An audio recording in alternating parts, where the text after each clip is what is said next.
extremely safe plane. These are twin turboprops, which a lot of people say, oh, twin props, they are every bit as safe because they have meaning they have essentially props with jet engines. They're very safe airlines. The safety record of the ATR 72 is extraordinarily good. There have been a few incidents, but that was mostly because of pilot error. And so they have been configured in different ways. We're told this plane was configured to be able to hold 68 passengers. We now know there were 58 passengers on board, as well as 4 crew members, 62 in all.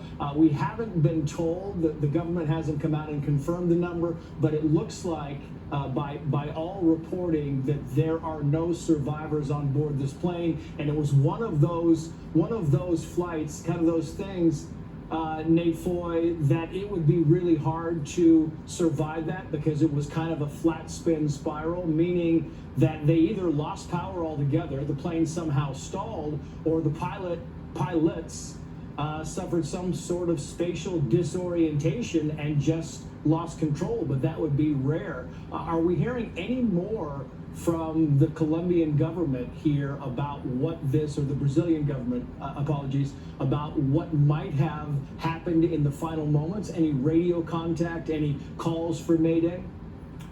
We are looking for that information as we speak right now, Trace. We do know that authorities in Sao Paulo have blocked off the crash site, so they're presumably going through any evidence right now, and again, trying to help any of the people who were injured or killed, possibly on the ground, who weren't a part of or weren't on the plane.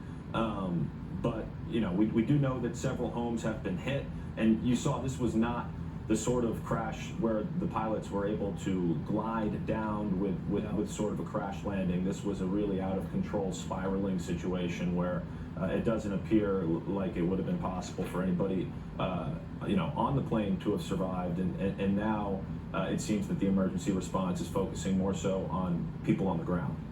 Yeah, Nate Foy, stand by. Back to you as the news breaks. On the phone, let's bring in Arthur Rosenberg. He's an aviation attorney, former pilot, and an aerospace engineer. Arthur, I'm not sure if you have seen the video that we have been looking at here of the plane literally just kind of spiraling out of the sky, but it looks unusual. I mean, we've been covering aviation incidents now for the better part of 35 years. This one looks highly unusual. I'm wondering if you had the sound up on this and the phone was turned up, if you could hear anything from the plane. What do you see when you look at the plane spiraling out of the sky, and what's your analysis of that, Arthur?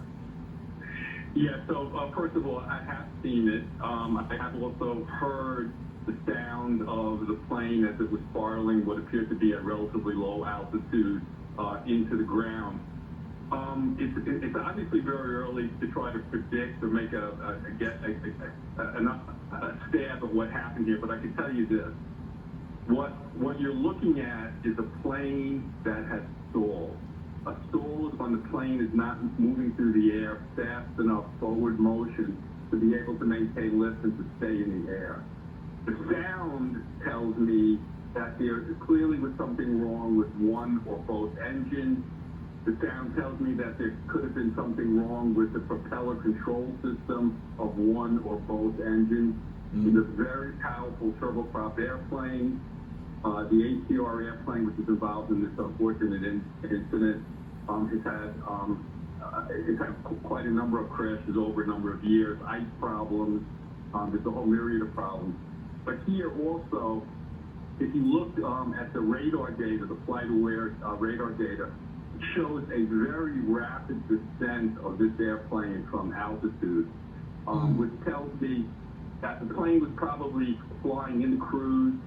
There was a malfunction, could have been an engine failure, propeller control system failure. Doesn't look like it ran out of fuel because after it impacted the ground, there's a tremendous burning fire, so it looks like there was fuel on board. But it was obviously something which overwhelmed the flight crew beyond their ability to control.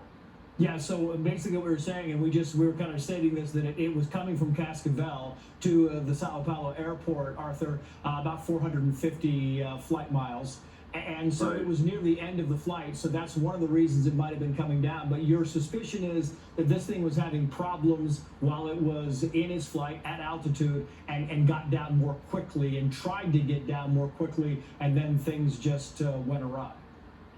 Yeah, well, the rate of descent of this plane, I looked quickly at the radar data, so you just have to forgive me. This is the first blush at it, but it looked like it dropped 17,000 feet in about 2 minutes. That's a rate Wow. of descent of about 8,000 feet a minute. That's a plane that's out of control. So to Right. the extent that that information is accurate, you can draw your conclusion from that. But here, clearly, it's beyond dispute that the forward motion of the plane stopped, right? You need air over the wing to generate lift to keep the plane in air.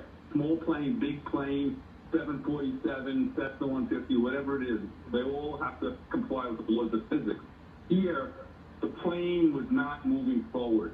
It had, in fact, not only had it stalled, it looked like if there had been power, it was a twin-engine airplane, if there had been power on one side and not the other, and it fell below what's called the minimum controllable speed, one engine on, one engine off, without enough forward motion to have aerodynamic forces on the rudder and the wings, etc., you can't control it.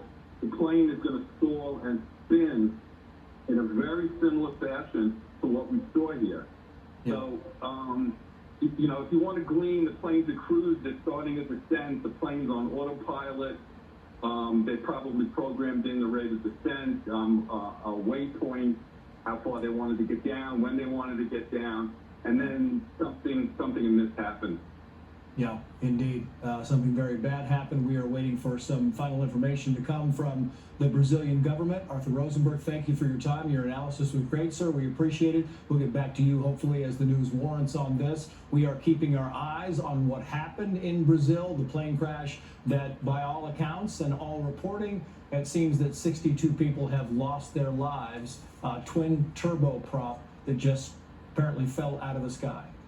Meantime, on the campaign trail, the push from some in the media for Vice President Harris to talk to them more